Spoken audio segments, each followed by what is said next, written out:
Hello, everybody. This is Plan and Traffic, and I'd like to thank everybody that's here tonight. My name is Louis Lee from All Ins Magazine, and we have some special guests. So, Tori, go ahead and introduce yourself. Hey, everybody. I'm Tori de Blasi from Long Island, New York, and tonight our very special guest is Jason Curtis, who happens to be CEO of one of the most iconic brands in the U.S. It's called Offenhauser.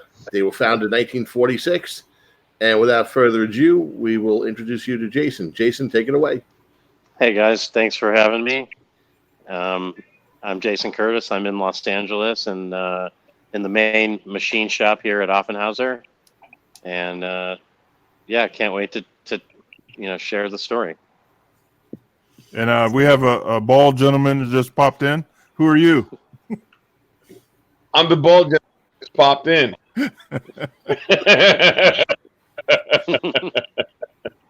Hey, Lou, how you doing? Man?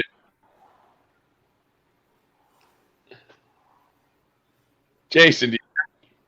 Yes. Okay, how you doing, man? I'm good. Sorry, the audio is coming in and out for a second. Oh, that's all right. You're good. Don't worry. Okay, sorry. Was I frozen for a second? My bad. We all do it from time to time, so we all take turns. It's okay. It's all good. Cool. Yeah, it's all right. Okay, so Jason, go ahead and start the story out of what your company is and when you started and all the good stuff. Offenhauser Equipment Corporation was founded in Los Angeles, California in 1946 by Fred C. Offenhauser, who, if you know, but was the nephew of Fred H. Offenhauser, who was the owner and the namesake of the famous inline four-cylinder race engine, Offie race engine, was named after it. So our company was the idea of the nephew who had put in time working at the engine plant. And during World War II, he went to the U.S. Navy to serve, and he met a guy at Moffett Field named Francisco Hernandez, and the two of them, with their various knowledge of machining, and both of them were interested and knew a lot about race cars and so on. They came back to Los Angeles after the war, and they founded this company, Offenhauser Equipment Company, which was designed mostly towards building product toward the consumer market, which was an up and coming, an emerging market at the time, and technology wise as well, if you think about it. Yeah. And so you had aerospace, machining, guys were coming back from the war who had put time in, learning how to weld different kinds of metals. They did a lot of repair of things in the field. And so the tradition came back home after the war, and it turned into a whole genre, if you will, as hot rodding and so on. And so Offenhauser was a part of that. Yeah, Lou could definitely relate to that. He's a retired U.S. Navy vet, CB. So yes. Lou's got some skills too. So I got no skills, man. I got no skills. I refuse to believe that, but I don't believe it either. But Fred Offenhauser started to manufacture parts originally for Ford Flathead, which was the platform of the time that people started to put in to hot rods, especially the common one. And the guys were asking when we cammed up earlier. What's in the background? I was pointing out what's in the background. I'm sitting here in the factory next to the mill that we use to do the face cutting of this. This is the combustion side of a late of a 1069 late flathead. So this will get face cut here on this mill. So this was a good spot to set up. But this is an example of tooling here. This is a brand new casting that we just got here. It was poured here in LA. But it sits on a piece of tooling that was made by Fred Offenhauser himself. This was a piece that Fred, and his brother Carl together innovated and made all the tooling. And it's kind of maybe easy, kind of hard to see, but this was all set up and it's designed and has the ability to level it on the four corners. So using the fly cutter here, they get these, and we do it the same way on basically the same machines, and it's done using the same kind of depth gauges. In fact, this is the depth gauge that lives here on the machine, and as he does it, he measures the depth of the combustion chamber, and that's how we determine if it's a 425, 400, or 375, and that's Wow. the depth and the amount of push. So this is like I was saying, the tradition of this. A lot of people there's a story about me coming into the company, but needless to say, 3 years ago, I came across the company and met Mr. Offenhauser, who was in his mid 70s and had kind of reached a point where he wanted to start to slow down. And I saw, and he and I both together agreed there was an opportunity to folks of even my generation and younger, and I'm not young, but folks in their in their 40s, 30s, 20s. Offenhauser's kind of missed the whole internet, if you will. In fact, we never even had a computer in the office up until about 3 years ago. So when you came in, yes. So when I came in, we had the opportunity to kind of utilize some technology, but not completely modernize the company away from its roots and traditions. And some of the things that I think, and this is a good example of it, is this casting is off of some of the original tooling.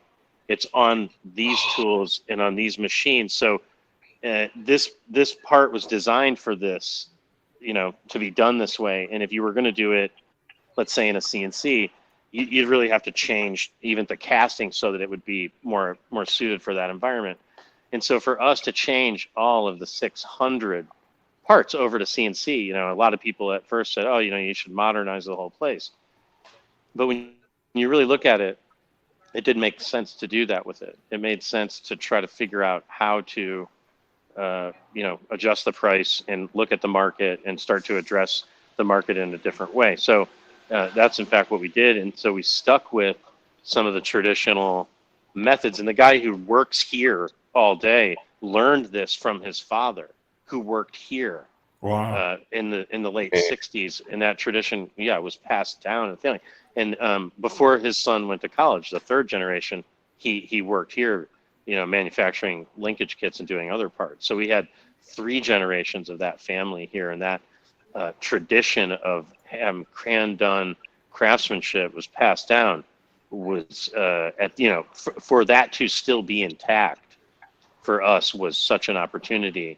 So we stuck with it, and that's what Offenhauser today, kind of, because it's like a barn find, but a barn find company. And so you don't necessarily want to just go straight to a full restoration. You want to appreciate the patina. You want to appreciate some of the finer what is preserved, and that's exactly what we have here. So That is so cool. it is. It's So two now- words. So you've got all the equipment, and you're doing everything the way they did it back then. And you've even got some of the guys that did it back then. yeah, we have a man who's still part-time with us, and he has been working here since 1974, which predates myself. And I mean, here's a guy that came in and he learned the tradition from Carl Offenhauser and from the 2 sons, at the time. So Right. there's a lot of knowledge, and again, we've gone ahead and captured a lot of that in as much as we can, and using technology, databases, and computers, but only so that we can continue to do it in the same manner. And what's amazing about these machines is you can keep buying bearings for it, and it'll keep running. And it still does the job. Not to the degree, many out there would argue, but it doesn't do it to the degree and precision that you can do it with a computer controlled machine. However, the motors that these fit on and the degree of precision that we do manufacture too is certainly, makes for a useful product. But I want to show you guys something else, and it's off camera, but I'm going to grab it. This is an example of what's here in the building. And this is the Cadillac valve cover, and this is the original wood pattern, which is, we have a small museum set up here, and I brought over a couple things, but this is how a product started off here. This dates back to about 1959, or excuse me, 1949. Wow. And it is the original wood. And you can see I'll pull it up a little bit closer to the camera so you can get a good look at it. Yeah. You can see where the name was put into it very carefully. And I'm gonna take it off of it has like a buck behind it to support it. And that was for when they would make the original casting. So out of this wood would be made a metal plate. So this is a double shrink original wood pattern. And look on the back of it, you can see where some numbers were written on it. Oh, wow. And that so was all handmade, right? Absolutely. This was made, and this was made to. I'm gonna hold up some of the detail on the inside of it. If you can just see the wood. Yeah. Yeah. So this was made here on site. We had a pattern shop. I just wanted that because I think this is some of the most valuable aspects of what. Why would you want to buy this stuff? Because we. Can kind of tell the story about it. So, and the fins were placed into there separately. Each fin is its own separate unit. Oh, really? Gee. Well, that's precision and craftsmanship. Chassis John and Ray had the same question. Sandcast, correct? Yes, this is all aluminum sandcast. Yeah, and I've got an interesting one. This is a Ford Y block. I don't have a whole bunch of them, but I brought a few out because this is a triple. And this is an example of a piece that is out of production. We don't have the core box, but we have a man that we've partnered with here in LA who owns a company called Foundry Works, who really knows the tradition of sand casting and core making, and he's working with me and has successfully brought our Cadillac triple, which was one that had been out of production for probably 25 or 30 years because we had lost the core box. We couldn't make the core. We still had we had the plate, but we didn't have the part that made the runner. And that's pretty complicated to redo. So it took some reverse engineering to really do it the old traditional way so you can continue to use the original match plate. You have to make an original core box. So this is a cool example of just some incredible detail in how a manifold was originally. That's made. impressive. Yeah, it is. No kidding. I really never get tired of looking at these things and holding them. And this is the last manifold. I just want to show you this one because this is a dual quad Olds rocket, 1955. I know the last time we cast this was 1993. So. Vince is a guy who's been here since the mid '80s. He and I were just drooling over this pattern. And in fact, I went onto eBay and I bought because we don't have one here. We don't even have a master here. So I went on eBay and I bought one. And I do have that. I wanted one because I wanted to see. We have the wooden one, but we don't have one that we made. Right. So this one is probably easily from the 60s or 70s. So we had the match plates here. In fact, we had all the cores and the core for the water crossover I was able to find in a very unique core that makes up this part of the thing. And so, in fact, we thought we were going to have to invest a huge amount of money into reviving this. And by really looking at it carefully and getting the right people, it was just incredible. We found that we had everything to do this. So this is and there's two versions of it, two different runner sizes. And this one's probably a larger runner, but I'm not certain. So this Olds rocket is one that is something that is, a labor of love to bring it back, to find all the parts. Kidding.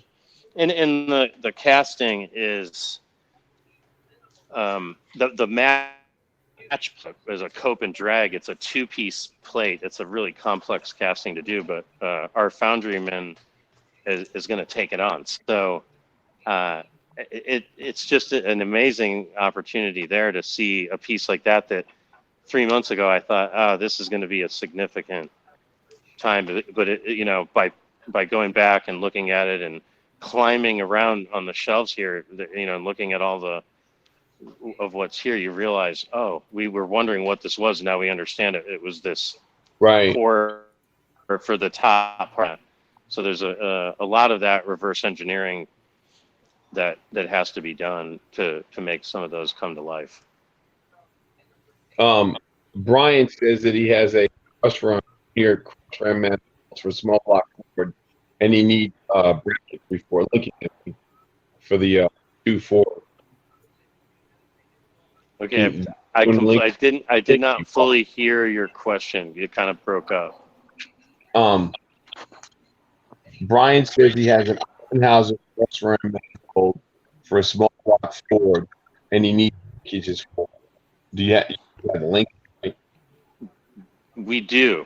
The linkage, most of the linkage kits are available. If you call up here, we can arrange to do that. And we manufacture the linkage kits here. So just about every linkage kit can be made available.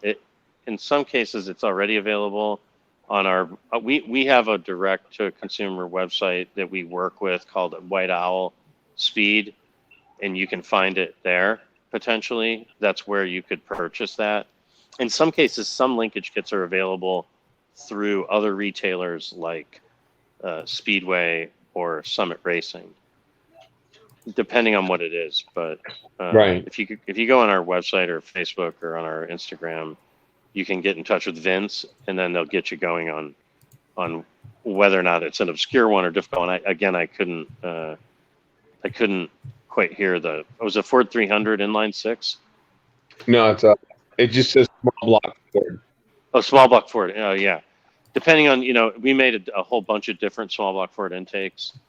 But yeah, we try to help people if they buy one at a swap meet or somewhere. We try to help them get it going. We try to provide as much tech support for life. Right. That's neat.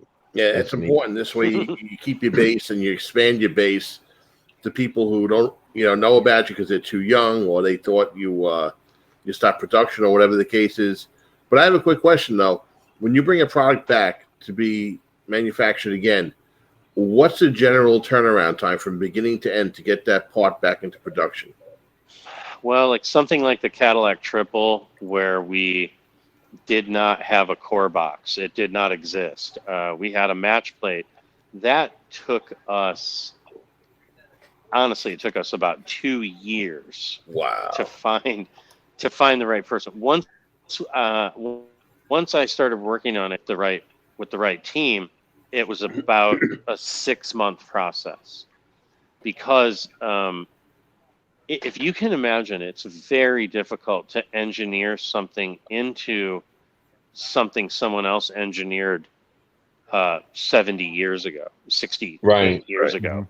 It seems like, and I talked to a lot of pattern makers here around LA, several of them who looked at me and said, it's doable, but it's not as simple as you think. And, I was like a wide-eyed, like, oh, I love this. I want it to happen.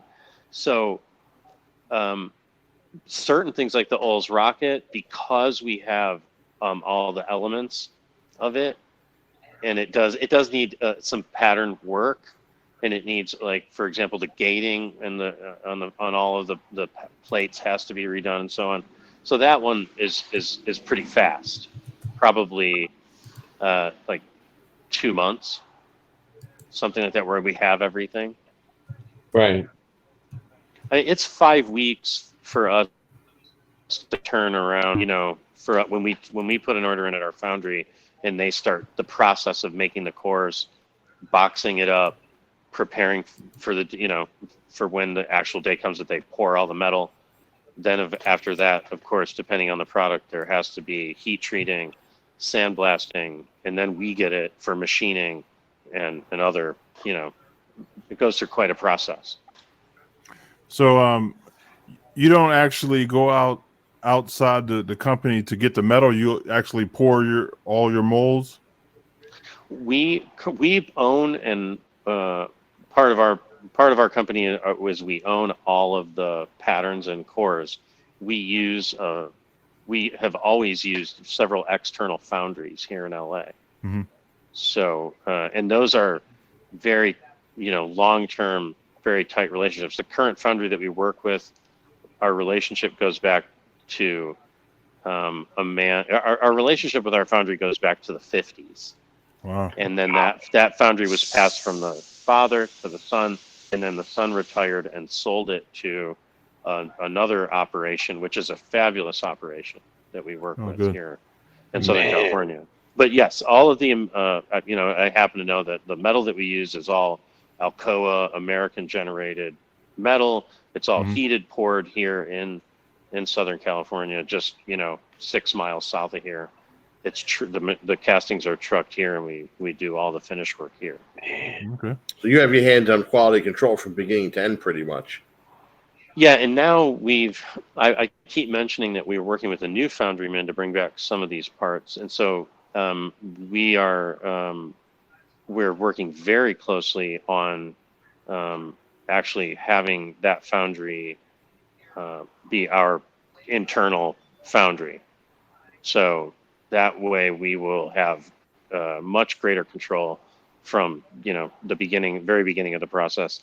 And we're beginning to do things like, one of the cool things that we did was, for years, of course, we sold the Chevrolet 235 intakes, the various ones, and we did offer a 235 valve cover, but we never offered a 235 side cover. So it was a lot of people would call and say, "Oh, I'd like to," and someone had gotten permission in the 90s to make a side cover. It was a very poor quality casting. They did get permission from Mr. Offenhauser to do it. So we looked at that casting and thought, it really enhances the overall product line. Again, these were not things to make giant amounts of money, but we thought it would be very valuable to have for people who want to have the intake and the valve cover and also the matching side cover. So I got together with Foundry Works, and we were able to create that product, and we did it the same way that Offenhauser would have done it 50, 70 years ago. No, they didn't do that product at the time. Yeah, we did it old school. We made that. Javier Vasquez from Foundry Works made that pattern in the same manner, and that product is cast and machined, and and it was fun. It was the first time that I got to be a part of making tooling for an Offenhauser part. There had never been tooling. So, and we're still working through that. So that's our vision. Again, one of the most popular intakes we've sold over the years is the Ford 300. It's an inline six. Used in a lot of guys are using them in trucks. Excuse me, the police are going by. Sorry. That's okay. City of LA. But that particular intake is one of our most popular sellers, but we never. There are more than one. Usually that means New York, Brooklyn. That doesn't bother me. It pays me a bit not to worry. You guys are in New York, so yeah. But we had never made that valve cover for the Ford 300, and we get calls about it, and it's like a dead end. People say, "Oh, like, why not?" So again, I didn't know that. I talked to Javier Vasquez. I said, "Listen, this is something I really feel like we ought to make. I think I wish we had made it, but we never did. So let's make this vintage part." So we are actually making that. We're doing one that's roller rocker height. We're making it so it can match the intake. So those are some things that are happening here where we are manufacturing those things the same way that Offenhauser would have manufactured them throughout its history. Keeping it true. I did not know that you guys didn't make the 300 valve cover. I didn't know that. We never made a Ford 300 inline valve cover. No. Yeah. So now we will. We'll have one out there. So for folks that want to match one to their intake, and also with the valve cover, we're doing a side cover. So there'll be a kind of the full setup. And those are ones we want to do because that's a really popular Offenhauser setup. So I feel like it's honorable to do that. You know, Right. I don't think we're not going to, get into doing Packard intakes or, there's a lot of things people say, oh, it'd be so cool if you did, Volkswagen stuff, which we did do a few things. But there's certain things that I think it's, going backwards in time. It's kind of honorable to stick to certain items, but others we kind of, I don't think we'll get into Model T stuff. But for example, right, there's guys out there that make great stuff, and there's, That's awesome. That's so there's so much stuff that's become popular again. It just circles back around. Now I know in a lot of your intake manifolds, they had the flange Carter AMPs, which is the same as the Edelbrock carburetors. yes. Are you going to take some of those that have that mounting and convert to a Holly flange so you can use the Holly carb on them? Again, if we Or look, if the answer is yes. I don't have any specific plans on those, and I think we make prolific amounts of adapters that do that mostly. Right. But they should have been, again, patterns should have been changed. So I think on some of the mainstream motors, if we look at it and we think it's something we should do, then it is, something that's possible to do. Right. Yeah, because I know years ago I came across a dual quad manifold for a small block Chevy, and it was an Offenhauser, but you could, you had to run you had to run Carter AMPs, and back then Edelbrock had bought them. I'm talking late '70s, and it was kind of useless because Carter was on. Yes. Yeah. Yeah. And Vic was brutal about that. Yeah, it was like, right. Yeah, it was just it's an Edelbrock now. So no, it is something that I'd like to, we should address, but and Fred Offenhauser was known to be incorrigible about, if he didn't want to do it, he didn't want to make it, wasn't going to make it. And his sons, his sons were, and I think, it's part of why the company exists in the way it is today, because they were uncompromising about, we're going to do it right. We're going to do it our way. And that's the only way. And if you don't like it, don't buy it. I mean, and the product speaks for itself. A lot of people don't know about the company because there was so little marketing, even 30, 40 years ago. He did a little bit of stuff in Hot Rod Magazine. We do have a folder, an inch thick of advertising that he did do. Mm-hmm. But his motto, his belief was that the product will sell itself. He, and in that sense, if I know they got to a point, and this is a story I'm comfortable telling, they got to a point where with engine adapters, one of the engine adapters went off of the lathe. One of the chucks was loose, someone didn't tighten it, and an engine adapter went flying out of the building, off the lathe, and went across the street and hit the building across the street. Wow. Luckily, it didn't hit anyone. Luckily, it didn't hit any cars. But at that point, Jim Offenhauser, the son, who's no longer with us. I'm sorry to hear passed that. He passed in 1998.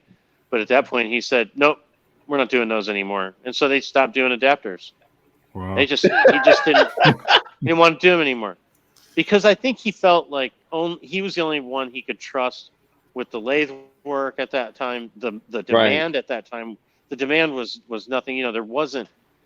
I mean, the 50s swap craze, 60s swap craze that we were addressing originally with all those adapters had certainly gone away. But then, now we get guys saying, "Oh my God, I didn't even realize you're in business, and do you have one of these things?" And yeah, actually, there's one on the shelf behind me. There's piles of the stuff, some of it, and a lot of it is quite obscure, but we have all the patterns. So some of it's just a matter of, it's just actually, it's just doing it, and it's fun to do, and there's a small audience market for it, and that's the model that we're going under. That every valve cover, in the 70s, Fred Offenhauser Sr. just didn't really care about the valve cover business. The thinned aluminum by the 80s. Think of how the styling of where people were spending the money on stuff had gone. So he said, geez, throw these valve cover things aside. Who cares? Luckily, they kept the patterns. They kept all the wood. Everything was, they, you know, they cared so little about it in a way they left it on the shelf. Yeah. And so that kind of was a blessing that he got, you know, just sort of throw it to the side. But What is that? What was that? We got feedback. Sorry. Hey guys, So, I'm gonna change locations. I'll be right back. I'm gonna change locations. Sounds good. Sounds good. So, Jason, basically that idea flew out the window and never came back. So, you know, to reintroduce that product, you know, to the product line again. I know it's not, you know, a valve cover intake manifold. How long does it take the smaller parts to get back into production if you had the demand for that? You know, in a sense, it's only a 5-week production cycle if we have all the parts here. So some things, you know, like log manifolds were something that went in and out of popularity. So log manifolds, there were I don't want to sit here and try to name them all, but Cadillac, 2 different ones for Hemi, Ford Y-Block, you know, they did logs for everything there in the late 50s, early 60s. So, you know, no one really cared much about those kinds of setups until recently. They just didn't ever really want to make it because if Speedway or Summit Racing wasn't putting in an order or there wasn't a big demand for it, they certainly weren't going to go out and market the thing. So now that we have a channel, you know, with the internet and we can reach directly to our audience, you know, people are starting to know, hey, they're putting stuff back in production, they can get it. So it is a process. It's a process I've learned. It's an incredible, you know, you think I want to get it all going, I've got the money, but what you don't have is the time and the skilled craftsmen to do it in a row. Fred Offenhauser had built prolific piles of this casting so that he could keep all of it shipping. So it's taken us years. It's taken us about 3 years just to work through all of the back order several times.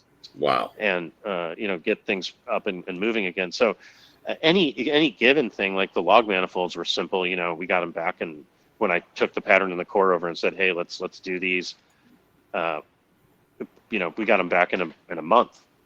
So it was, and then it's a matter of honestly finding the tooling. And some of the machinists here, you know, I say to one of the guys, do you remember doing these? And he kind of looks at it. Yeah, I think we did them maybe once. And you're thinking, well, you've been here since 1974, so. Well, you had to think maybe they forgot too. No, you know, and amazingly, the man did an beautiful job right out of the gate, home run, machined them like you've been doing them every month on the regular. So it's that it is a thrill every time. Wow. It is like the dream to be able to see it come to life. You know, I love the sand casting process. Then to have actually bolt the stuff on to an engine is just it's a neat process. Oh, it's a craft. Real quick, I just want to introduce you to Ray Guarino, Motor Mouth Radio out of Nassau County Community College in Garden City, New York. By the way, you'll be getting a phone call because you'll be a guest on Ray's show. You'll be calling in. So I just want to give you a heads up. That's how things work around here. So it's a pleasure. Ray, how you doing? Good, Roy. Pleasure to meet you, Jason. I've been sitting listening, and you gave a very beautiful, concise history of the company. And the thing that maybe I missed it because I actually ran out into my shed because I thought I had an Offenhauser dual quad intake for an Oldsmobile, and actually it ends up it's a Wyand, so I didn't bring it in. Okay.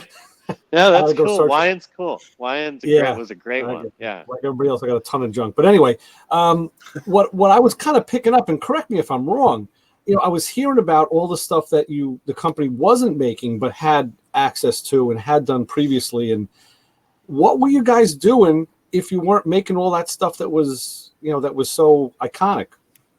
Yeah, that's a great question. So, you know, what happens in family businesses often is that, you know, there's a kind of method of operating and you go down a path, you're on a set of rails, if you will. And so there continued to be orders for certain things, and there was a couple of heroes that should be named along the way that did some things that made a huge difference. In 2009, Jim Offenhauser died, passed along, and he, of course, was the younger of the two sons, and he was the son who had been trained by his uncle Carl Offenhauser here in this factory on how to machine and weld. Right adjacent to where I'm sitting was Jim Offenhauser's welding area, where he would fix tooling, make tooling, fix manifolds, repairs. And so when Jim passed along, he took with him an enormous amount of the company knowledge. And luckily, the remaining brother, known as Fred Offenhauser Jr., but Tay Offenhauser, as he's known, had a man working with him and who had been here since the early 80s named Vince Humphreys.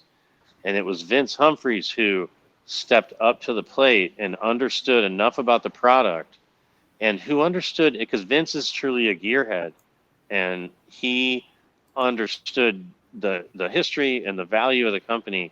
But then as trends changed, he saw the market, and saw an opportunity. So he got some valve covers up and going. He got a bunch of things up and going. He would go back to the remaining son and say, hey, how would you feel about doing this? And they, yeah, all right, that sounds good. Where I think, in the past, the trajectory was different. And Jim and Tay would have said, no, Vince, we don't want to do that. But because Vince stepped up and really is probably one of the most passionate guys about our product and its application, he was able to duck and dive, use the inventory that was here, and also worked with Speedway, worked with Summit Racing, and a lot of other small vendors out there who kept on buying from us, and then were able to keep the doors open over that period of time from 2008 up until the point when I came into the company. Mr. Offenhauser was really in need of overhaul of the machinery, had worn out. There was a swelling back order that he was unable to just get manufactured. The financial crisis of 2008 and beyond had just, battered the company. And at the exact time he lost his brother, they faced that kind of dynamic. So really, the brand and the sheer force of the brand is what, and guys like Vince and Al Sikar, who's a distributor for Ace Automotive in Utah, who's a distributor, but was a man who worked here with the Offenhauser family in the 70s. I could name a bunch of people, but a bunch of guys out there who kind of held the family together, helped Tay Offenhauser to continue on. Then I'll leave it there. That. All right. Again, the history is so rich. I mean, it's like this should be written in a book. I mean, this should really be laid down, because, like you said, there's many people that don't have to be icons or influential, but when they pass, we take with us what we know, and that's the sad part. I've often felt that. So I always felt that stuff should be documented somehow. I mean, that's even like that's why people do biographies, the story of your life. It's like trying to impart that on my kids. Even like we're just talking about movies. It's like, well, I know you don't know this because you didn't live through it, but they were trying to explain Charles Manson to my daughter yesterday because I went to see the Quentin Tarantino movie, and and realizing like, wow, she's 22, she has no idea. She heard the name, but like, no, that wasn't the guy in the band. That's Marilyn Manson. And then to try and encompass that in like. In bites that she's gonna listen to and comprehend, it's like, oh my god, this is tough. So, we tend to forget. We all hang out with guys our age, and we forget that there's everybody after us. They don't know the stuff we know. I mean, the world has really changed, and and companies like Offenhauser, of course, that were iconic brands. Have that But Yeah. to Exactly. hear you tell the history, I mean, I want to see the movie, man. I want to see it on the screen. Well, you know? there's certain aspects to the story. Like one of the things that's amazing about this place that is really helpful is that Carl Offenhauser, being a master machinist, Carl was also a photographer and operated a darkroom and did black and white photography of everything that we've ever made.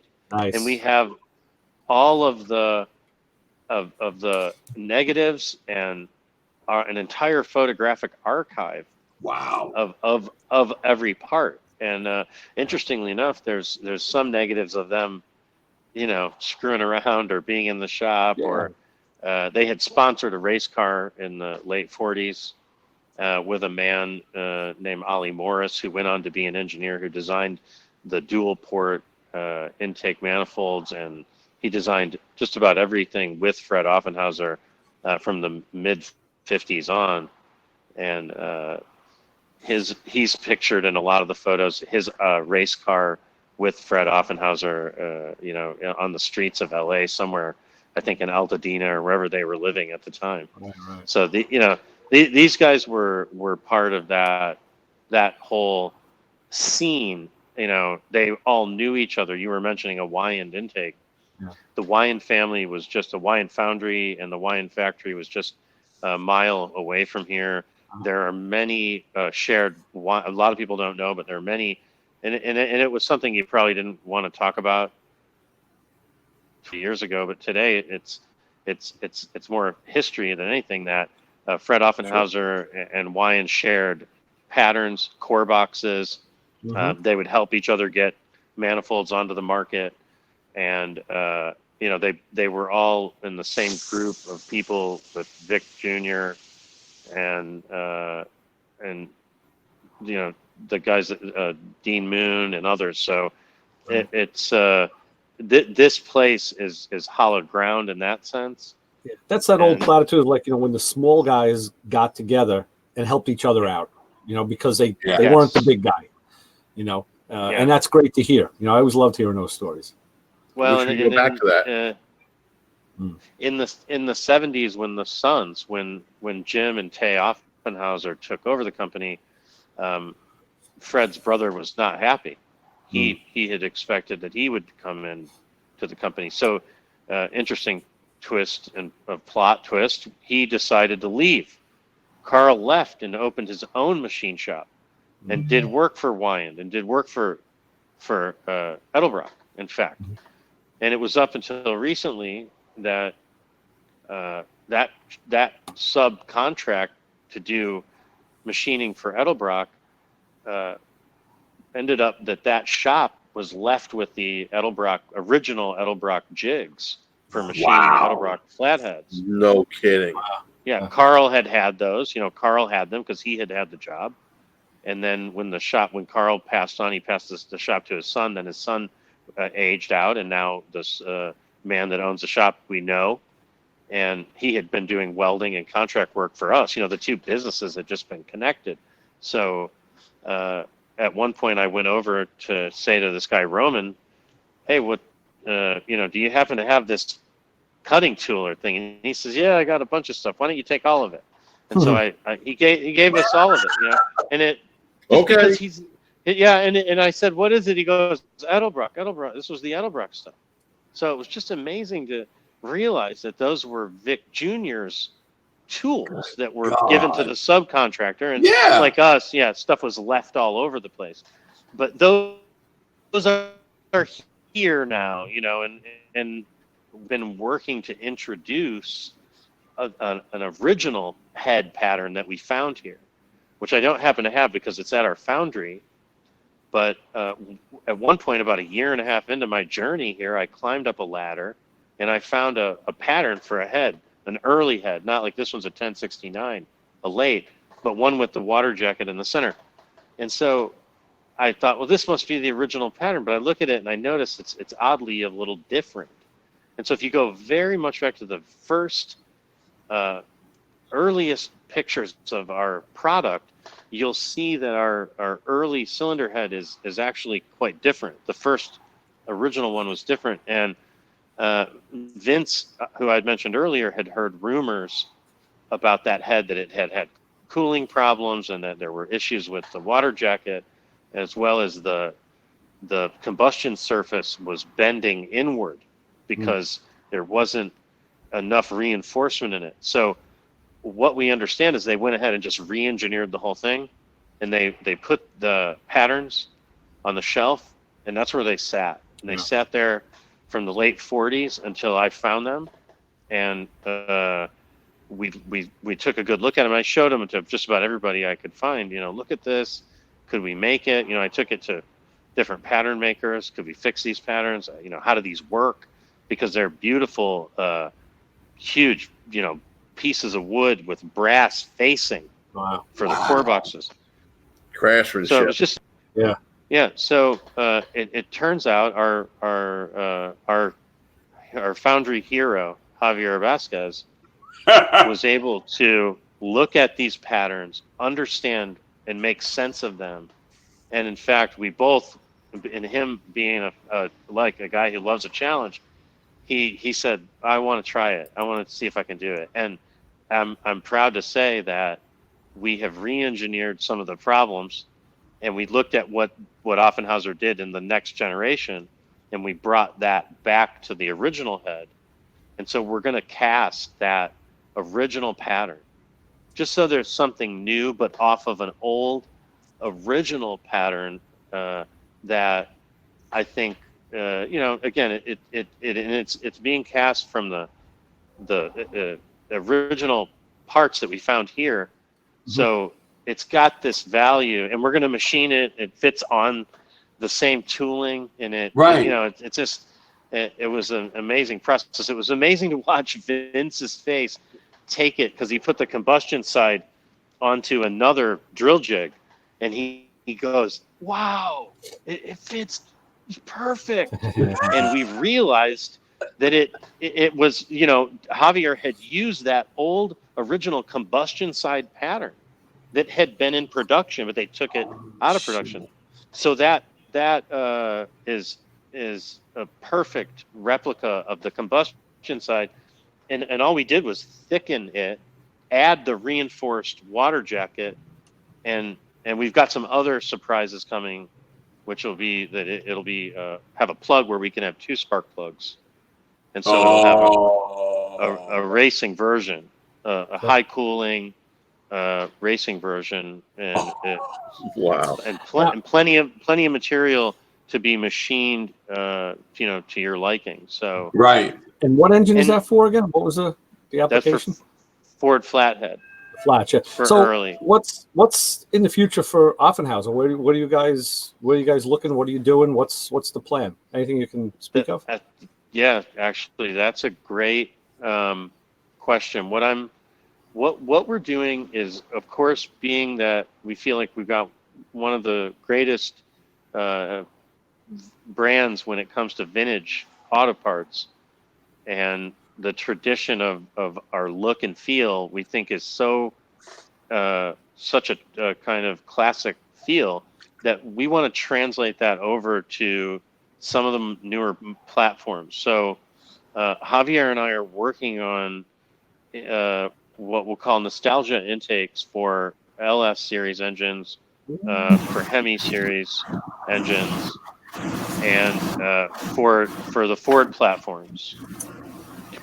Also, we're going to look at doing engine shrouds that would match the look and feel of our original products.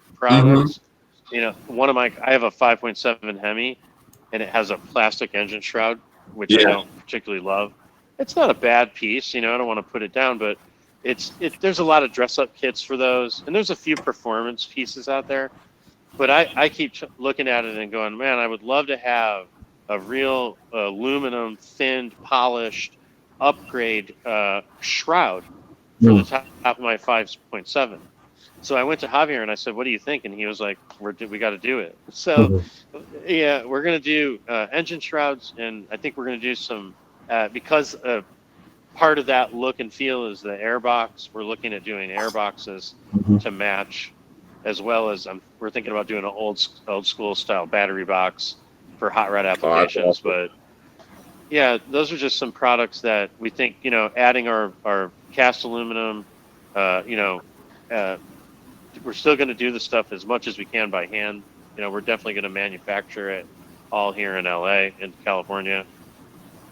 So, and also, I also forgot to mention for LS, we want to do coil pack covers and valve covers for those platforms. Are they going to have Proposition 65 warnings on them like everything else in the world? Yes, they will. Yeah, okay, good. They will have that. Everything we ship out of here has the warning. Everything we see here on the East Coast has it. I mean, my freaking coffee mug has it. I'm like, what? Yes, well, and it's an interesting prospect. When you walk into Starbucks, there's a warning on the door that it could kill you. Yeah. Great. I'd be worried about the smog. That's why I go to a deli and not Starbucks. So, Jason, are you guys I don't know if you know Mark Kirby, but he was doing some aluminum flathead blocks.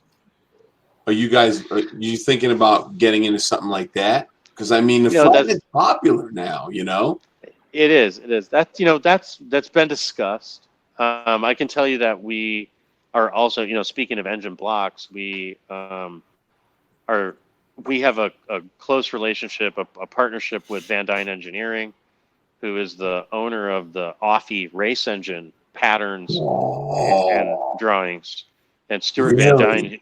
Yeah, Stuart Van Dyne, who's a brilliant engineer and an engine builder.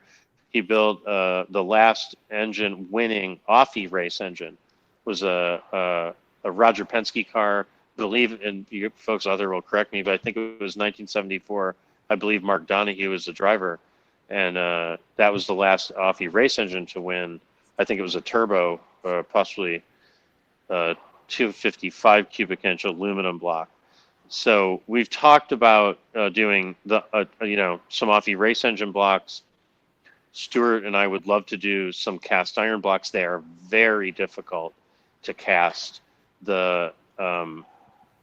Honestly, the people that can do it are very reluctant to do it, and everyone who has talked about doing the race talks about it as if it's black magic, because it is the guys who did those patterns, who poured that metal, and this goes back to the 20s and 30s and 40s, it was just a whole different world.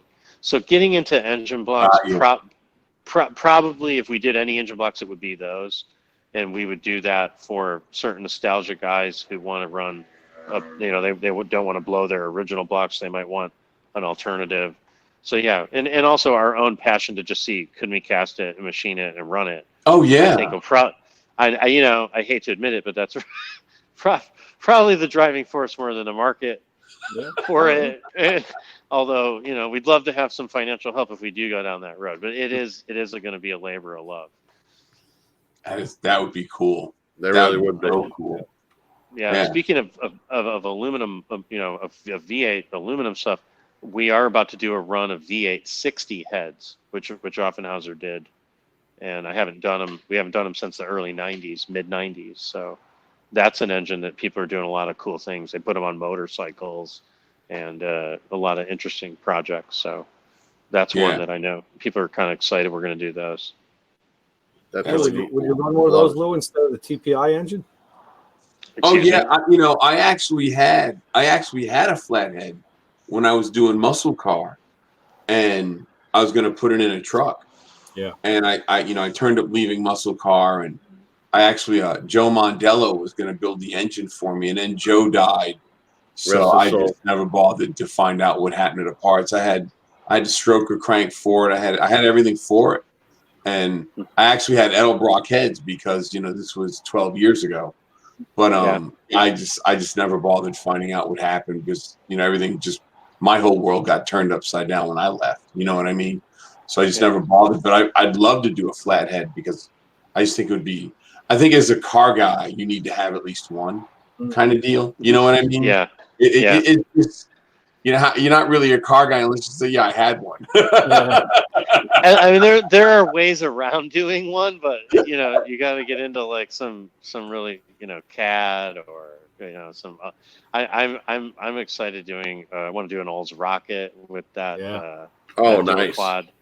Yeah. I've seen a couple. I've seen a couple of those at car shows, and just like go back and say, Vince, look at the picture. Look what I saw. What is this? Yeah. Oh yeah. Offenhauser valve covers earlier. The first thing I've pictured was on a nail head. Yeah. That's where I've it's. I hate to So, keep yeah, using the word iconic, but Jesus Christ, come on! It's like every valve cover that we ever made, our aim is to have them back in production. I've also done some interesting things, like with small block Ford valve cover. It was a nightmare because it was an oil leak issue. There was no baffle in it, so we wanted to fix that. So I said, gee, instead of running more of these things that are really not a good product, let's fix that. So we went into patterning. So then Vince said, well, gee, if you're going to do that, why not raise it for roller rocker? So we did that because a lot of our stuff was never done. I like it.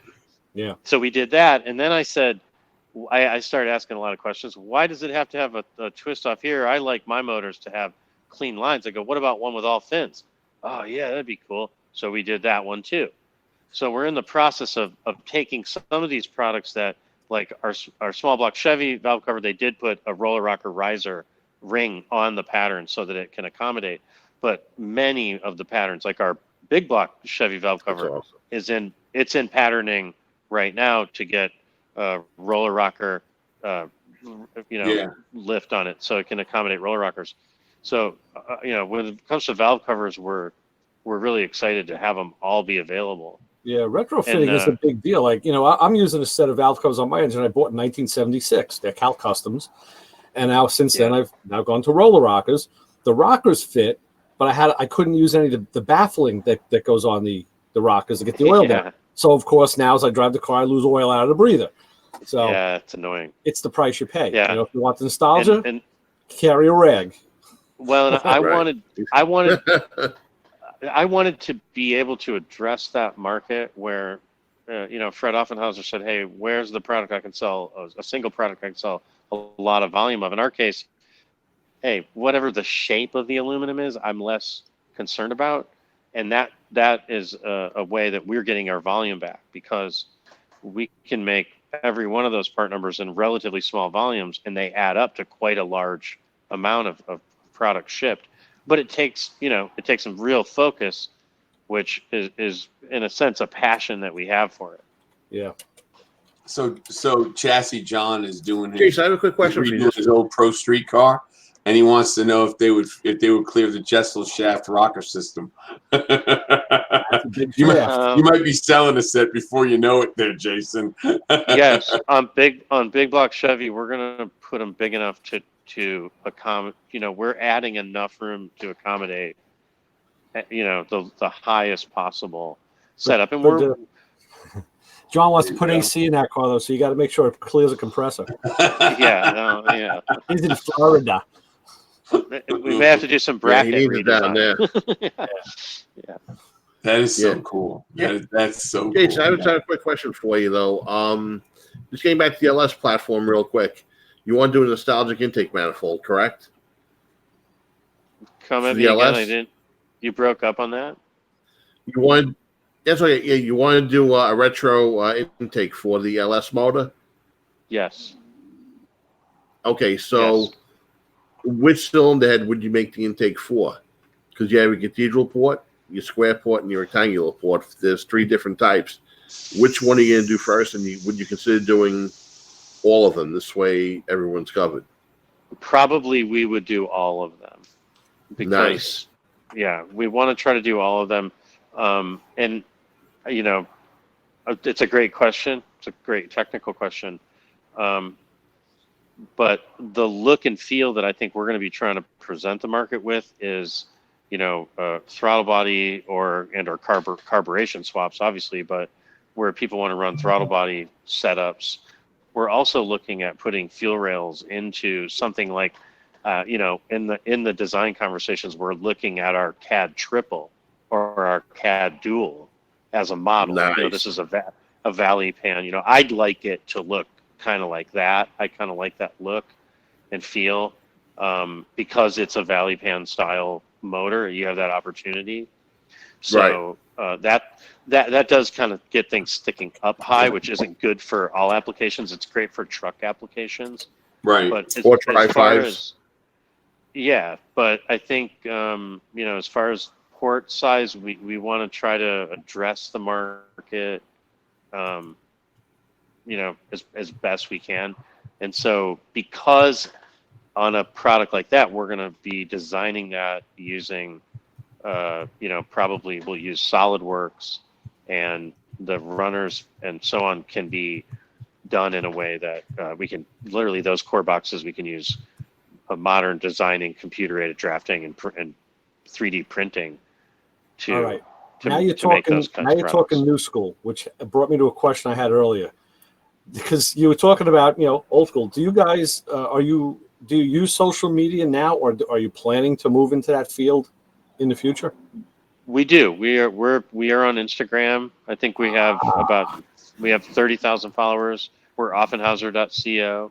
Yeah. We've been on for 2 years. Our guy that does that is Sky King. He's again a dude who grew up here in Southern California. He's our director of marketing. He grew up at Irwindale, grew up at the various racetracks in Southern California. His father was a drag racer and a gearhead. So Sky brings a passion to our social media. Yeah, thank you. He brings a passion to our social media that's super genuine, and it's what you see us doing there is us. It's what we do. We try to feature how we make the product and the machines we use. And as we get into bringing back what we're calling 1067 part number, our early first head, that's something we're working on producing a YouTube video about how we did that, where you can get a good look at all of it. You'll see us making the pattern. You'll see us pouring the metal in the foundry and so on. So we're excited to engage the public in a way like the last Grand National Roadster Show. We had an open house for the first time in the history of the company. We opened the doors and let people come in and look around the factory. We'll be doing that again this winter in January. We'll be having an open house at around the same event. So eventually, was this one of the old negatives that you said you had that you found in the place? Nice. Yeah. There you go. There you go. Well, I just thought It's a black and white photo. I figured I'd ask. You got me. Okay. That's a good one. Jason, I said it'd be PG, but it's after 10, so it's okay now. So. Fair enough. And Thanks, that was guys. PG. Yeah. That was PG. Yeah. We try to be. Our posts are very respectful. You got to kind of tag that. Because Offenhauser looks ahead, we look behind. Fair enough. Well, it's a tradition. The Offenhausers were men who kind of did things their way. They did it unapologetically to an engineering spec. And sounds like this show. That just a lot like the show. That's what we do. And that tradition carries on. So, we're a little outlawish. We kind of, we don't go by the corporate, typical corporate rules. But, we're definitely trying to be respectful of families and of everybody. Yeah. Well, that's something that's lost these days, I mean, now with everybody, I hear the music my daughter listens to. I'm like, you're a really sweet young girl. Like, what the hell are you listening to that crap for? Yeah. And like, she doesn't spout it or spew it, but she listens to it. She said, "Oh, Dad." I'm like, "Yeah, here we go." Like, come on, man. Yeah. Now, Offenhauser is and I love the fact that it's about a time past. It's truly, when you come here, it's a walk back in history. I mean, is it okay if I undo this? I've got this thing on tripod, but can I walk you guys around? Yeah, okay, sure. Walking around the shop, man. And okay, Jason, real quick, you're in the same Yeah. facility since 1957, correct? Well, we've been here a little bit longer. I'm gonna turn the camera. How do I turn the camera around? I guess. Get Sorry, Reagan, guys. the Exorcist, not the ex-president. Here we go. Flip camera. Aha. Yeah. Okay. Look at the I'm gonna walk you manifolds guys on the around. floor. Oh. Yeah. Well, wow. this is. What are those, valve covers or manifolds? I had the the prop there. That's there's an example of some cylinder heads. That is so cool. That's awesome. That is just amazing. I love it. Did we lose him? Oh, I hope not. He locked up. There he goes. He's backwards. My back? Okay. I went too far. Maybe I went too far from the Wi-Fi. Yeah, stay by the internet. Okay. I want to walk you guys back through our little. We have a little museum, and it's the sun is still up. Just show you. You can ignore my old Honda, but there's our. Let's give you an idea. Our corporate thing. That's a 70 Mach 1 right there. Under that. Is that a Honda car or a motorcycle? Because we couldn't see it. We're still on the cylinder head. This is an 80. With it's an 81 Honda. Yeah. That's Honda a 60. What? That's an Accord, an 81 Accord. Okay. Yeah. Great car. Yeah, and that's a 62 Buick Wildcat Electra. Nice. Oh, nice car too. Yeah, that's one we're putting a nail head in. Yeah. But I really wanted to walk this. This is a little museum area at the factory, and you can see tooling here for all the different. No, we can't. It's still locked up. It's still looking at an intake manifold. I'm fascinated by what you're saying, but I can't see a thing. Yeah. Okay, I'm sorry. Can you see me? All right, Jason. Just come back. Just come back to ground zero. Come back to the internet. The image froze. We'll drive out to California and see it in person. Can you see me? Exactly. No camera. No, just the intake. Go back to the intake, Jason. Go back to the intake. You got like phasal. Are you getting audio? Yeah, we are getting audio. Technology. It's great when it works. When it doesn't work, it's a pain. The area just south of the back, right? Yeah. Okay. It's real cool. So let's see. Let's see. Was that working?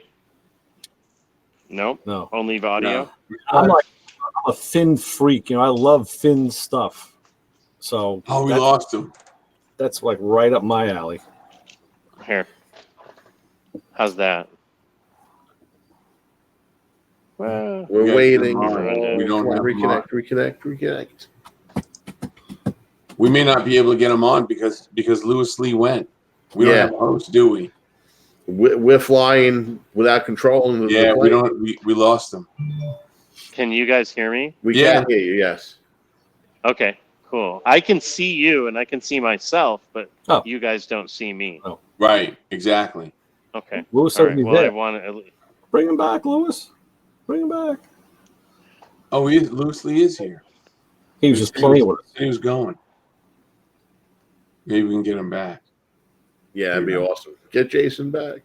Yeah. That's cool. So Jason's still there? No, he's not. But let me send Louis Lee a text real quick. Guys, I say we plan a trip out to the West Coast and go. There he is. Let's go. I'm back. I'm back. Can you see me? Yeah. Okay. Yeah. I will not move. Plan a trip out to California. Go to the Living Museum. That's what I say. Screw this. Yeah. Road trip. You haven't done that before, right, Lou? No kidding, right? Chassis John wants to know if you're going to be at SEMA. I will probably be at SEMA, but we will not be exhibiting at SEMA. SEMA is an incredible event, and we are one of the founders, one of the founding members of SEMA, Offenhauser. But it is a very difficult event to get exhibition space in because of the fact that we haven't been doing it for so many years. But several companies represent our stuff. The guys over at POR 15, POR 15. Oh yeah. Jason over there, great guy, amazing company and great products. They have our stuff on their project cars, which they have in their display. And so there's several instances of that. But yes, Chassis John, you're right. It's huge. money, and I'd rather put that money into the tooling and the products, and honestly not into the smart market move. thing. Absolutely. But I'll be there, and I love the opportunity. Will you be attending PRI in December? I'd like to. I'm not officially there, but I'm. That's one that's definitely another. Again, the other another great industry event. Oh yeah. And Yeah. we're pretty, we're pretty focused on staying here in the machine shop, and I like the idea of exhibiting and being at those kinds of events, but it does take away your focus. Well, I mean, you got to get it. You got to bring back the company. I mean, you're bringing it back. Don't get me wrong, but it's still basically in its infancy. You know what I mean? 3 years. 3 years that you've been running it, that's still in its infancy, because like I told you when I the first time we talked, and even when I met Steve up in Canada, I thought you guys were gone. You know what I mean? Yes. I thought Speedway owned you, and because that was the story that everybody was saying. Well, and that's a question I should mention. Speedway does have a license agreement, and they do manufacture some things with our name on it. They don't manufacture any of the cast aluminum products. That's all still done by us. They have some accessory products that they do. But and there is a long relationship. Speedy Bill and the founder of Speedway and Fred Offenhauser were very close. And in 1968, we were essentially a Speedway. Offenhauser carried every brand up until 1968. Our catalog was every speed equipment brand. And then yes, and in fact, Vince, the guy I was mentioning before, tells stories about up until the early 2000s, there were 2 buildings down the street that still had like Scheffer clutches, Jan's pistons. There were still inventory left there, and down the street. And then the brothers sold the 2 buildings because they didn't need them any longer. The company did downsize, and so I said to Vince, "Well, what happened to it?" He just stared at me for a second. He goes, "A lot of it got put in the dumpster." No. But they kept all of the, realized though they kept all of the patterns for our product. So there was a lot of stuff that they could have just many companies. The stuff got thrown away. The wood bucks I was showing you, they'd make a product. 5 years later they'd say, "What are we ever going to do with this? I don't want to keep it for the rest of my life." So much of the stuff was, but going back to the question about whether we existed or not, and Speedway did help, to keep. They continued buying, and and they bought through a time period when, and everybody knows that many people out there remember that it was very difficult to get Offenhauser parts. It was extremely hard to get. You could get it. It was always on back order. So that was just a function of the sons falling behind, and then they couldn't keep up. They couldn't keep up with the ordering. So and I mentioned the recession really hurt them. So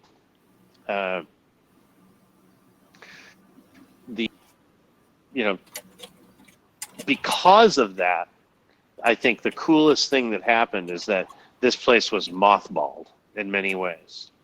Mm-hmm. And so as much as it's a shame that we were forgotten about, or that we became sort of almost thought of as dead, but it did give it the chance to survive, which we're really excited. We're really happy about that.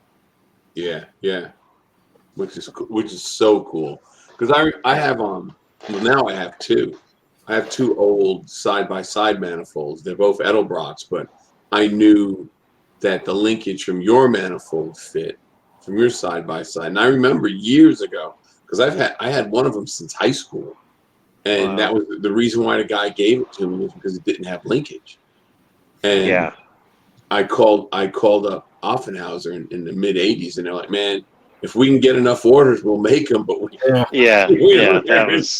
have enough orders to do." It was like, damn it, man. That's the classic problem. And so we've we've decided to stop doing it that way. So now we're in the process of putting everything back into stock. And when people call, it's our goal to say, yeah, we got it. It's in ship, but or we can give you a reasonable time frame. How long does it take to tool up, to get a production run going? Again, for any given thing, it's doable. Realize that we are scheduled out, being that we still carry quite a large back order. So the challenge is finding people who have the skill to know how to put those sand cores into the molds, who know how to pour the metal. I mean, it's really, just to give you an idea, if there's a chain of artisans going from the pattern maker, the foundryman who add the part to the pattern where the metal flows, to the men who pour the metal, who make the molds themselves. All of those people have to be mentally on board with what they're doing. It's not just show up and jam it in a hole. Right. This is many of our cores, right, are 50 years old, 70 years old, 65 years old.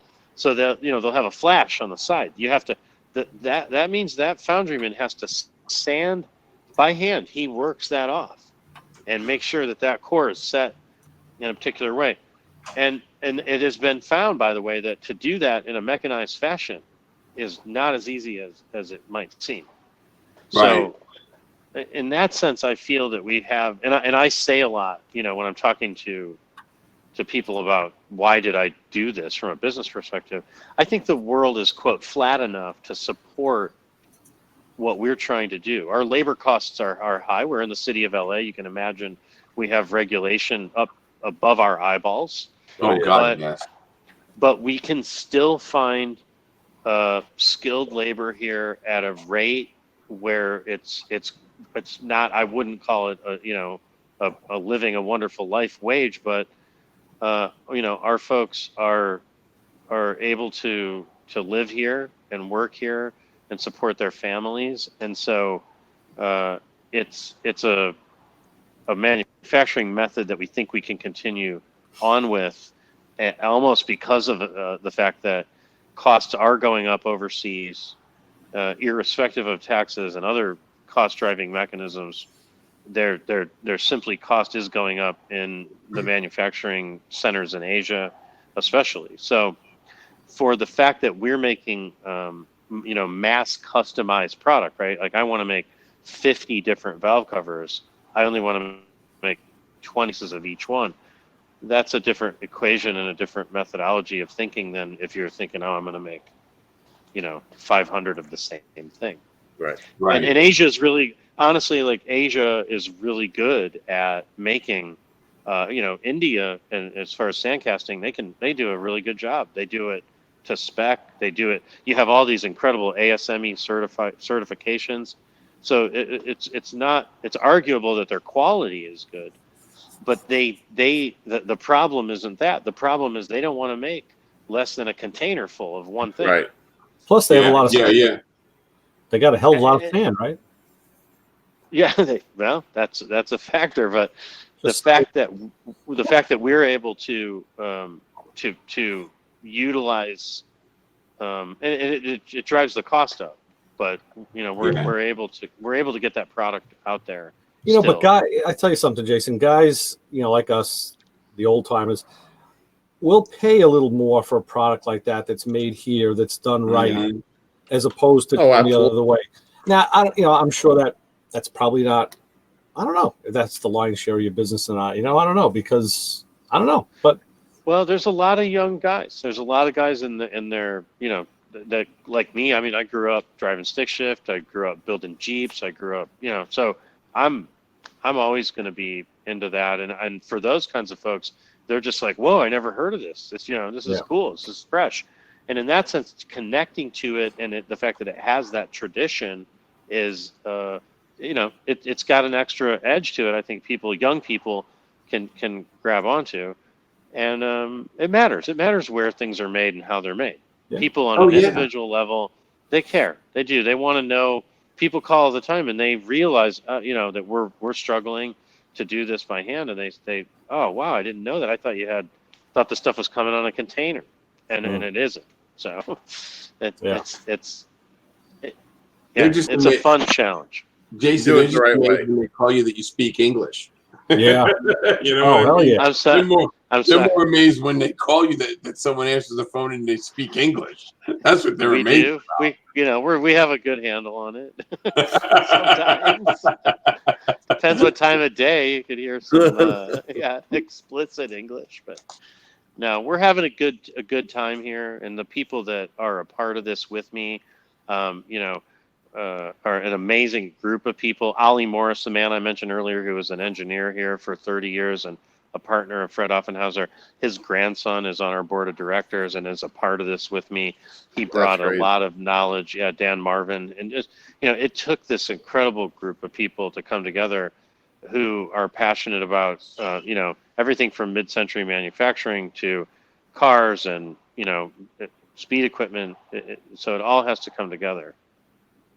I've even had people come in to look at our photo archive, and they're just like, not only is that angle of it is a thing in and of itself to them, because to have such a whole archive of those images, and so those angles of it are rewarding.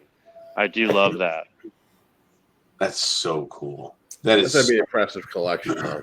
Yeah, that's so crazy. And Papa Squirrel, good night. He's leaving us. Right, Papa. He's got a good reason. He's got a good reason. He's got a good reason. Yeah. He's out there in California. He's up in Northern California. That's where he's at. But dude, Jason, man, this is so cool. I mean, you have no idea. This is so cool to me. Yeah. Well, I appreciate it. I love that. I love sharing the story, and it's an amazing, like I call it a barn find company, because when you find, I've pulled a couple cars out of garages, and it's just, there's a thrill to finding something that was so treasured, it was so coveted, and then sort of just forgotten about in a way. So and it's worth mentioning that Tay Offenhauser is such a wonderful guy, that the son of the man who was our founder. He's a gentle, wonderful soul who has been a supporter of what we've done, with his father's vision, and that was a part of it that I think it's worth mentioning, that if you can, it was special to link up with that and understand how we could take that family company forward and not just marginalize it by corporatizing it. So that's a challenge, but Mr. Offenhauser has been a wonderful person to work with, and he's just an amazing soul. There's a video of him on our website that's worth going to find and look at. Well, I mean, what you did was you gave the soul back to the company. You know what I mean? Because you could have taken it and moved everything overseas, and you know what I mean? You could have just made it sterile, like a lot of these like what happens to a lot of these companies. But you saw that there was a soul there. And you got to look beyond the balance sheet for stuff like this. You're keeping it alive. I mean, when you sit there and think of the originator's vision of the company, that's huge. You know what I mean? You're giving it its soul back, and to me, you can't beat that. You can't.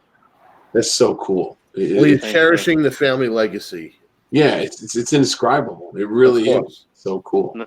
That's worth doing. I've been involved in other businesses, and it's exciting, but to have something that touches so many people, and that people, it's so many stories. My dad bought this and he cared so much about it, and we bonded when we put it together. And we get, last week, my father, who's our chairman of our board and who's a big part of helping us do this, was here, and we got a letter in the mail from a guy in St. Louis who had done a project with our stuff, and we had helped him out on the phone, and he sent us beautiful photos of what he did. And it's those kinds of stories where people tell you what they did on the weekend, how it matters to them. Hey, we're going to enter it in this show. I just think there's something about that unfortunately you can't replicate by going out and buying followers or getting different view of your marketing. You know, you can sort of paint the picture any way you want, but you can't. You know, there's a certain reality to the truth about the soul of something, and I love that about this company. Yeah, it's awesome. I thought I took a picture of an intake manifold, and I thought I sent it to you. I might not have. I thought I posted it on Instagram is what I did.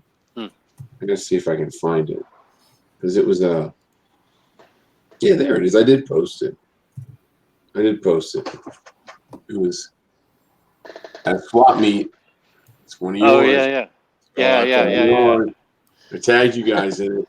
Is that a slant 6? No, it's I couldn't see it well. It's there's your little circle there. Oh yeah. I think it was for Hemi. Okay. It's a little red Ram. The mini Hemi. Yeah, that's what I think it was. I think it was for Red Ram. Yeah. That's what it was for. I saw it sitting there, and I had to take a picture of it. Thank you. I put it on my Instagram page. We appreciate it. I know I tagged you guys in it. Yeah. So. Thank you. Yeah, now that I know, I would have done it. I did it anyway, but yeah, now that when I see him, I'll start posting them just because. Thank you. Thank you. Hey, we'll take it. We'll take whatever we can. There's a reason now. That's the grassroots. Yeah, it's all that grassroots support. Yeah, really it's so cool. And I love, I'm here every day, all day. I mean, I'm basically live here, but I answer the phone a lot, and people, all array of calls come in, but it's always an amazing opportunity to talk to somebody who's got a project, a story. It's so cool that if you're into cars, this is like, maybe I died and I went to heaven. So awesome. I love it. It really is. It's so cool. Yeah. I'm gonna be doing a small block Chevy. I'll be calling you. Dude, I already told you. You're good. Yeah, I'm telling you, I'll be doing one. Don't worry. And depending on which one, we did a lot of the 3-carb, we did a 4-carb, but a lot of like the Equiflow and some of the more high rise and more interesting ones, the Portasonic, we haven't done in a number of years. And I'm going to, all of those, all the small block Chevy, everything small block Chevy will eventually become available. Yeah. And a bunch of it is. A lot of it is now, but it's, including one of the things that we're doing for small block Chevy, and we just got the core boxes organized, is our dual quad cross ram. Nice. Single piece. So it's like a single I know exactly. piece. Yeah. It's a monster. It's like the original DZ, the Z28. Yep, the original DZ mode. Yep.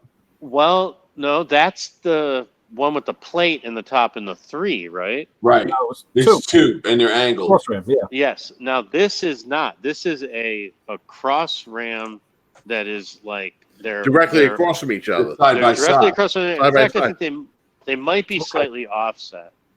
But we're doing there. We had one for big block and we had one for small block Chevy, and we're going to do both of them. Javier at Foundry Works has those patterns, and we're going to be making those castings, and those are gigantic castings. Those are some of the biggest ones that we do here.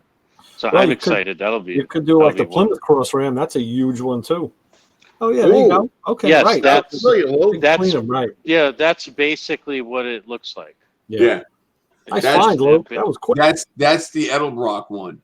Right. Yeah. I have 2 Edelbrock ones. Tori gave me one, and then I've had one since 77. They're very rare. Edelbrock hasn't made? Yeah. Has Edelbrock made theirs recently? No, they stopped. They haven't made it for years. No. They haven't made it. It's a really hard casting. I mean, it's got to get that to come back to life is going to be a real fun process, because you can imagine there's so much inner runner space inside. Oh God, yes. It's like 2 log manifolds, opposed with runners going down. Yeah. Ramming nicely at a nice angle straight down in. So everybody tells me that manifold dies at about 6,500, but I don't care, because what I'm going to do is I'm going to put twin throttle bodies on it. Now, see, that's what we've been talking about. See, that's what and see, Holly, Holly for the Holly makes a splitter for the harness so you can run two throttle bodies. So that's what I want to do. So all I got to do is get linkage for it, and then I'll put the throttle bodies on it, and then I'll get I'll make like a vintage looking air cleaner for it, because you can't find an air cleaner for them because the spacing on the studs is weird. It's not like they're in line. They don't line, because I went through that when I first got it looking for an air cleaner. The space, it's just a weird spacing on the air cleaner studs. Yeah. Now those are running the EFI systems on those kinds of on our manifolds. I have not done it. It has been done. The Portasonic series of manifolds, which we made for just about everything, is supposedly a very good match for the EFI auto set EFI systems, because they have great elongated, straight, and evenly distributed runners, which I'll have to remember that. The computer likes that. I think if you have in some of our manifolds, and of course, like I was showing the Y block wood pattern, that manifold is famous for being, some say, worse than the factory. So we want to do some flow tests and learn why. Some of that's kind of interesting at this point to look back. Yeah. And there are guys out there, our stuff, our Buick stuff is known to be finicky, hard to tune. There's people who port it to make it even, to where they feel like it works well. So, there's a lot of opportunity to learn still and to make changes to the product. So we're doing that. So the 409. When we first talked, you said that you bought a box off of eBay. Can you talk about that box? You bought it from a guy in Arizona. Talk about it. I can't talk about that. That's one we're working on. But we are passionate about pattern collections, wood patterns. Yeah. We're passionate about speed equipment, early speed equipment, and we love putting it into manufacture. We don't want to own this stuff to have it sit on a shelf and be stored. So we're always working on and talking to people who have collections who want to make the stuff and put it back in production. Cool. That's awesome. That stuff would be neat. Oh yeah. Jason, quick question: do you make anything for the 409? Yeah. Ooh. We made. We have beautiful valve covers. Yep. And which I think that's one where we make probably the most beautiful valve cover. Oh, there's. And then we did. I know we did. We have two different small carb, big carb, 4-carb intakes. Where they're 2 and 2. And I believe we did a triple. I know we have a triple for that. And I'm not certain about a single quad. Probably not. There's either if anything, there's a dual quad, a triple, and I know there's a 4-carb. That's awesome. But the 409 I'm actually on White Owl right now looking. No, you won't find. The White Owl has only the valve cover. Inventory. They only have the valve cover because that's the only thing that's available and in stock. Got you. 409. Yeah, there you go. And that. When Ray got up, I knew he was doing something like that. Was that I knew it. Was that Edelbrock? Yeah, it was an Edelbrock. Yeah. Now again, I don't think is Edelbrock making those now, or I think they are. I think they did a run of them because they did an aluminum head for them. Yeah, it doesn't have a date. Okay. Yeah. I remember when I was doing muscle car. Vic came to the show, and we were just talking, and he told me that they had just released the 409 heads, and that they were going to do a run of the valve covers because he figured you'd want to have both, but he didn't say how long or how many, so I don't know if they're still doing it, and now Vic's gone, so but yeah. No, they're doing a lot of cool stuff. I mean, they are. The guy running Edelbrock right now, he's really smart, and they have so much talent there. They're support system and so on. I mean, they're amazing companies. So Yeah. I know they do a lot of, they're looking at the market, I'm sure the same way we are, trying to figure out where it's going. I mean, you got Elon Musk coming out saying that in 3 years he's going to sell a car without a steering wheel. So, I think that's an opportunity for us. I really do. I think people will always want to relate back to that. And I think that's a long time coming. I think there may be the first tester car will come out in 3 years, but in 30 years from now, it's hard to imagine what the scene will look like. And you had to see me get into a Chrysler 200 at the shop to move it. And I'm getting used to the push button start thing, but then I was like, there's no shifter. It's a freaking dial. Yeah. Bitch, what do you? I did it without looking the next time, and I was turning like the heating control. I'm like, why isn't the car going into reverse?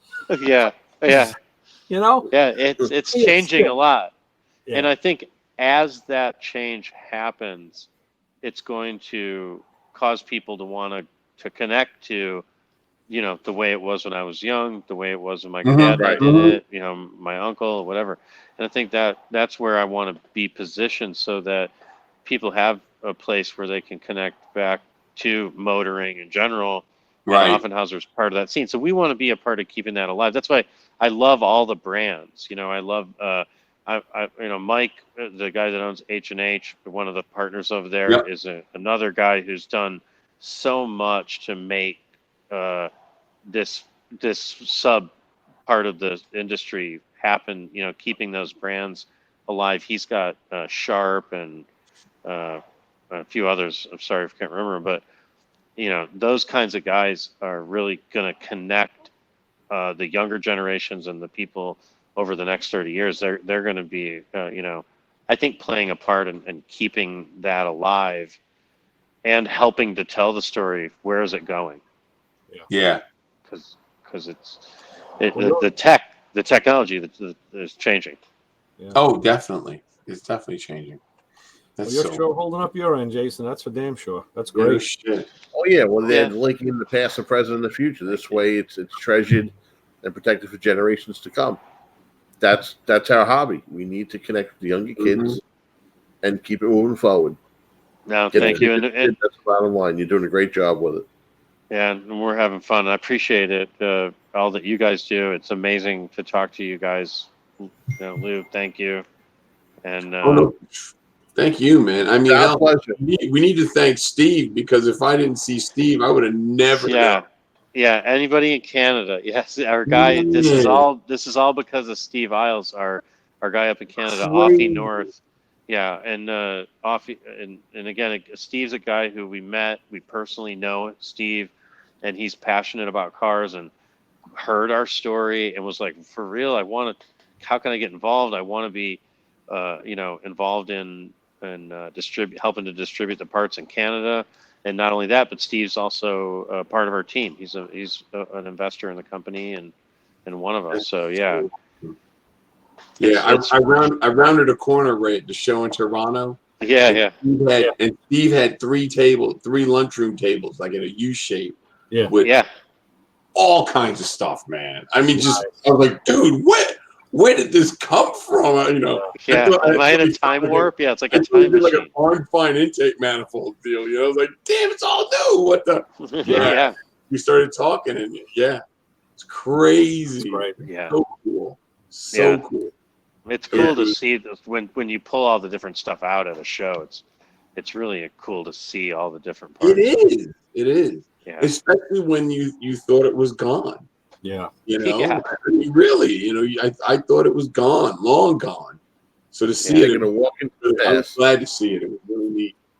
That's what I liked about it. I agree. Yeah. But real quick, I noticed something in the chat room. Javier Vasquez, he's actually in the chat room, so I just want to, give him a shout out real quick. Thank you for viewing. Thank you for spending part of your night with us. We appreciate it. Javier is an amazing man who knows so much about not only what we do, pattern making and parts, but he knows forgot more about engine building and racing cars than than most people would ever hope to know. So knowing Javier is an honor of mine. I'd love to say that in public, because he's, without Javier Awesome. and others like Vince that I mentioned, Eva, that's what really is helping make this happen, for sure. Yeah. Is there anyone else in the chat room that's from Offenhauser that you want to give a shout out to, or do I have to go through all the names? Everybody on there is an amazing guy. Everybody down to even the team in our office is a bunch of people who worked with Mr. Offenhauser. Esther Hernandez, who worked in our office since she was in her 20s, has been here for 15 years. I don't want to give away all of Esther's secrets, but it's those kinds of people who've helped me to do this. You know, I came in, I got to know Mr. Offenhauser relatively quickly, and it was all the people around him, the family he had surrounded himself with, that helped him hold on as long as he did, and that have helped me make the transition for the company. So That's so cool, man. yeah, and when we started the interview, just before we started, Vince waved goodbye and locked the gate, and he was in the other building working on valve covers, getting ready for the polisher. Oh, wow. You know, there's that it's a real hands-on effort over here. When you buy one of our pieces, it's been touched by all these people here. There's no computer behind the machining, certainly. That's so cool. It's all part of the human, experience. It's done by hand, the old-fashioned way, old school. That's Guys, real. We're gonna get kicked off here soon. Okay. Yeah, we will. So well, I thank you guys, Prolific. Thank you so much. It really was fun. Jason, it's dude, it was our pleasure to have. I mean, it's so awesome to have you on. It really was. And you'll be getting a call from Ray to go on this show. Yeah, I'd love it. In case you didn't know, you'll be. And going we can look at different things too. So there's a lot to talk about. A lot more to talk about. All right. That's so cool. All right, so Tori, sign off real quick. Everybody, good night, everybody. Tori DeBlasi from Long Island, New York. Jason, it was a pleasure having you, and we will be talking very, very soon, okay? Thanks, good night, everybody. Good night. Ray, go.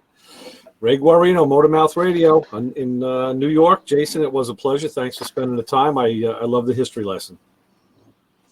Jason, thanks, say good night. All right, guys. Thanks for listening to my story. I appreciate it. Check us out on Instagram. And again, Lou, thank you. I appreciate it. No problem, Jason. Man, you have no idea how much I enjoyed you on here tonight. I'm Lou Santiago, and I'm signing off. And, doing car fix, doing garage inside of TV. We're getting ready to crank it up. So let's make this happen. Next week, 9 o'clock. Later, everybody. See ya. Later. Good night.